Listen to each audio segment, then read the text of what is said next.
Hi guys, Vicky from Trylessmeat, and in this video, how to cut this up. Get loads of people say, I can't be bothered, they're too much work, I hate it, I'm just going to buy it chopped. I'm going to show you a simple, easy way to chop this for anything that you want to eat. So let's get into it. First things first, I always try and get a butternut squash with a really long neck because I just think it's a lot easier to cut. Now, a lot of the recipes will tell you to just cut it down the side, roast it and scoop it out. But sometimes you don't want that, do you? You want to add it straight into a curry. So I'm going to show you how to get rid of this skin as quick as possible. So what you need to do, you need to cut about there where it starts bulging out because that's where the seeds are. So it just really depends how good your knives are. Mine can chop all the way through with a little bit of effort. So can you see that's where the seeds start? So that's why we cut this bit off. Then what you want to do is chop the next end off.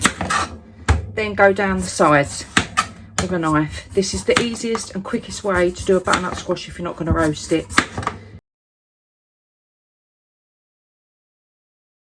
They're so tricky. Then with this bit, what you can do is, obviously you want to avoid the seeds, so just go to about there. Can you see? So you're just taking the outside off.